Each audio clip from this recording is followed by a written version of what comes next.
बर' हारिनि जातीय सार्थनि थाखाय 5,000 जुदि शहीद जाबायबा फिसा फिसा सार्थखौ गारलायनानै गिदिर माहारि दानायनि सार्थआव जों मानो खौसे जानो हाया प्रश्नआ बेसो। दा मानगोनां रायजो राजा नोंथांमोना बाथ्राखौ खोनाखाबाय आरो बुजिखाबायबो जानो हागौ। नाथाय बै थांनाय मोनसे समाव बिटिसिनि दानि फरेस्ट डिपार्टमेन्टनि इएम मानगोनां रनजित बसुमतारी बिथाङा मेडियानि गेजेरजों मोनसे बाथ्रा फोरमायथिदोंमोन जे बिएलटिनि बेनारावनो बिपिएफ हानजाया जोनोम होजादों। थिग बेफोरबायदिनो बर' माहारिनि माहारियारि आफाद दुलाराय बर' फरायसा आफाद बा एबसुनि बेनारावनो बे इउपिपिएल पार्टिया जोनोम होजादों होननानै जोंनि सिगाङाव फोरमायनानै होदोंमोन। जेराव थांनाय 2020-27 जानुवारि बिटिआर एग्रिमेन्टनि उनावहाय जेब्ला मानगोनां प्रमद बर' बिथाङा जोंनि बे बिटिसि काउन्सिल पलिटिकेल सिस्टेमाव एन्ट्रि मारि फैयो, बै समाव 2020 मायथाइनि बिटिसि बिसायख'थियाव माहारियारि आफाद दुलाराय बर' फरायसा आफादनि गोबां बिबानगिरिफ्रा गोबां वर्कार्सफ्रा मानगोनां प्रमद बर' बिथांमोननि हेफाजाब रलाव थानानै गोबां पलिटिकेलि हेफाजाबनि खामानिफोरखौ मावनानै होबोदों। दा दिनैयो जिहेतु खौसेथिनि बाथ्राखौ लानानै दानि दुलाराय बर' फरायसा आफादनि आफादगिरि बिबानाव थानाय मानगोनां दिपेन बर' आदाया फिन जोंनि गेजेराव माखासे बाथ्राफोरखौ फोरमायनानै होफिनदों जे थारैनो जों बर'नि जेसेबांखिनि माने रिजिनेल पार्टिफोर दङ ज' जानानै बे बिटिसि काउन्सिल गभर्नमेन्टखौ सालायगोन नामा।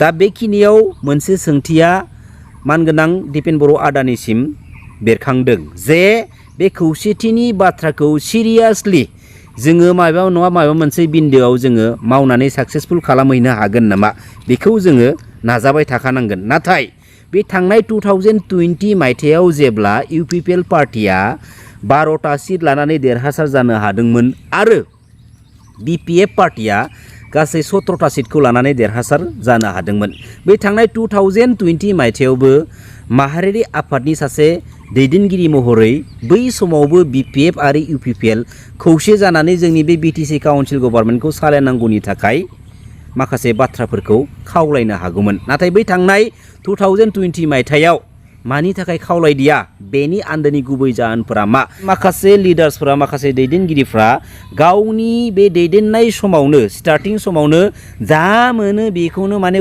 उरलु उरला अमा बायदि फारसेनिफ्राय उरलु जोबनानै हजम खालामजोबना लाखांनायनि उनावहाय बुदांदां रायजोनि सिगाङाव फिन गोदै गोदै उरलुनानै मोनजाबावगोन नामा बे चान्सखौ लानो नाजाबावनाय मानगोनां प्रमद बर' बिथाङा जेब्ला बिटिसि काउन्सिल गभर्नमेन्टखौ गोदानै गोदान सालायनो सुजुग आरो सुबिदा मोनदोंमोन, बेनि अखानायैनिफ्रायनो 17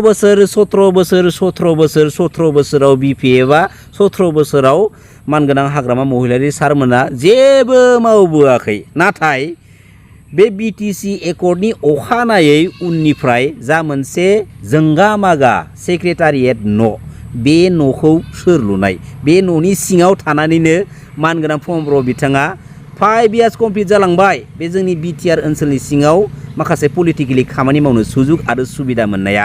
आरो जायखिजाया सुबुङा इउपिपिएल पार्टिनि जानानै बा प्रमद बर' बिथांमोननि सापर्टिं रलाव थानानै मोनसेल' बाथ्रा बुङो, 17 इयार्सआव माने जेबोआनो मावबोआखै। दा दिनै 17 इयार्सआव मा मावदों मा मावाखै बेखौ बुहुमनि साफ्रोमबो रायजो राजाफ्रा दिनैयो गावबा गावनि मेगनजोंनो उइथ प्रुफ नुनो मोनो। दा दिनै खुगायाव बुंनानै मा जानो, प्रेक्टिकेलि गासैनिबो सावगारिया दिनैयो मोगथां महर मोननानै दङ। नाथाय अब्लाबो माखासे रायजो राजाफोरखौ माने थगाय थसि खालामनानै बायदिसिना जाथावथारै मेसेजखौ मिडियानि गेजेरजों जोंनि सिगाङाव बुङो। आरो बेराफारसेथिं मानगोनां प्रमद बर' बिथांमोनजोंनो थाफानाय माखासे दैदेनगिरिफ्रा थांनाय 17 बोसोरावनो मानगोनां हाग्रामा महिलारिसारा लामा दालांनिफ्राय बिल्डिंनिफ्राय स्कुल इउनिभारसिटिनिफ्राय मावखाजोबना गालांबाय। जों खालि दायो माने मा फोसाबनांगौल'। बे फोसाबनायनि बिथिङाव मोनसे बाथ्राखौ रायखांथारनांगोन, जेराव मानगोनां हाग्रामा महिलारि सारा 3 कौटि रांजों गंसे गेस्ट हाउसनि महरखौ आबुं महर मोनहोयो आरो बे 3 कौटि रांजों लुफुंजानाय गंसे गेस्ट हाउसखौ रिपेयारिं खालामनो थाखायनो 12 कौटि 12 कौटि रां नांगौ मानगोनां प्रमद बर' बिथांमोननो। अब्ला साननानै नाय माबायदि सिस्टेमनि फारागथि नुजाखादों बे जागायजेननाय समावनो मानगोनां रायजो राजा नोंथांमोन। मानगोनां प्रमद बर' बिथांमोन बायदि साथाम साब्रैसो लिमिटेड बर' हारिनि लिडार्सफोरा गावसोरनि गोसो सिङाव सुजुखुमानानै दोनखुमानाय जा मोनसे सिमां, बे सिमांखौ मोगथां महर मोनहोनो थाखायनो थांनाय 2020-27 जानुवारि बिटिआर एग्रिमेन्टनि गेजेरजों मानाव गेदेर एनडिबि ब्रादार्समोनखौ आइजें जमा होहोनानै उदां अख्राङाव लानानै फैनाय जाबाय, मोजांनि बाथ्रा। नाथाय बेराफारसेथिं बर' हारिनि माहारियारि आफाद दुलाराय बर' फरायसा आफाद, जाय दुलाराय बर' फरायसा आफादा बर'नि जानानै थांनाय जाखिनि एकर्ड एग्रिमेन्टफोर, फर एग्जाम्पल बिएसि आरो बिटिसि, बेवहाय सागान होआखैमोन। नाथाय बे थांनाय बिटिआर एग्रिमेन्टआव माखौ लानानै, बबे मोनसे बर'नि इस्युखौ लानानै बिसोरो कमप्रिहेन्सिभ एन्ड फाइनाल सलुसन लिरनानै लाना फैखो?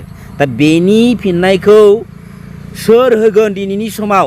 आरो बेनि फिननायखौ बुहुमनि साफ्रोम बर' फिसाफोरनि सिगाङाव थांनानै माहारियारि आफादनि लिडार्सफोरा दिनैनि समाव फोरमायनानै होनांगौ जे माखौ लानानै originally comprehensive and final solution to their demands, ना होमबा? अब्ला जों बर' हारिया माखौ लानानै डिमान्ड्स खालामदोंमोन?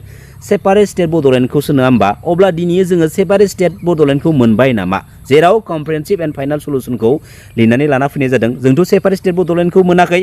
अब्ला दिनै प्रमद बर' बिथांमोना गावसोरनि बे सिट पावारखौ मोननायनि थाखाय, गावसोरनि गोसोनि माखासे सिमांफोरखौ जाफुंहोनो हानायनि थाखायनो बिसोर मा कमप्रिहेन्सिभ आरो बे फाइनाल सलुसनखौ माने मा लिरनानै लाना फैनाय जादों नामा? दिनै गावबा गाव बेनिफिट्सनि थाखाय जोंनि बर' हारिनि माखासे सिस्टेमफोरखौ माने मा अमा बायदि उरलुजोबलांनो सानदों नामा? बेखौ मालाबाबो जाफुंहोनाय नङा, सिदा बाथ्राखा। जाय लिडारा गावनि पार्सनेल बेनिफिट्सनि थाखाय, गावनि सिट पावारनि थाखाय, गावनि पलिटिकेल केरियारनि थाखाय रायजो राजाखौ थगाय थगाय मोनसे क्रेडिट लाबोबाय थादोंना, बे लिडारा मालाबाबो साक्सेसफुल जाया।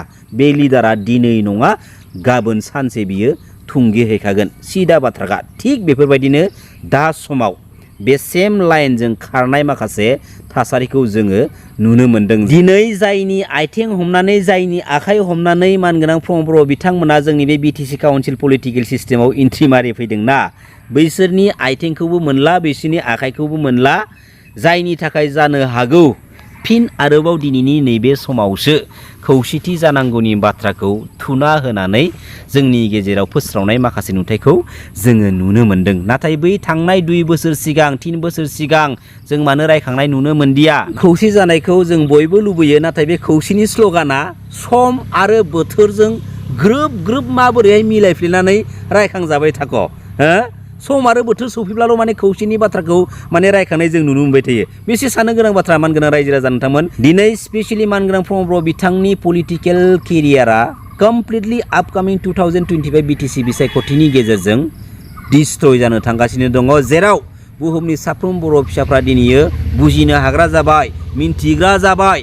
एक्सुवेलि थारैनो जोंनि बे बर' हारिनि बर' फिसाफोरनि बेसेनजों मोननाय जा मोनसे बिटिसि एकर्ड, आरो बे बिटिसि एकर्डनि गेजेरजों लाबोजानाय जाखिनि संबिधानिक मोनथायफोर जों ट्राइबेल हारिनि थाखाय, जों बर' फिसाफोरनि थाखाय गमामायैनो जोबोद मोनसे इम्परटेन्ट, जोबोद मोनसे भेलुएबल एकर्ड होननानै दिनै बुजिबाय। बेखायनो आपकामिं 2025 बिटिसि बिसायख'थिनि गेजेरजों बे बिटिसिखौ बासायनो थाखाय, लोगोसे मानाव गेदेर हाग्रामा महिलारि सारखौ फिन जोंनि बे बिटिसि पलिटिकेल सिस्टेमाव बिबान होनो थाखाय बुहुमनि साफ्रोमबो रायजो राजाफ्रानो दिनै रेडि जानानै दङ। कारन बिटिसि एकर्डनि गेजेरजों लाबोनाय जा मोनसे पावार, बे पावारखौ बासायनानै लाबोनाया बुहुमनि साफ्रोम बर' फिसाफोरनि दायित्व। नाथाय जों बर' हारिनि जाय लिडारफ्रा, जाय दैदेनगिरिफ्रा बिटिसि एकर्डनि गेजेरजों लाबोखानाय माखासे मोनथायफोरखौ आसाम स्टेटनि आन्दाराव हरफिननो नाजानानै गावसोरनि माखासे पलिटिकेल क्रेडिट लानो नाजाबाय दंना, बै लिडारफोरखौ फैबाय थानाय समाव बुहुमनि रावबो बर' फिसाफ्रा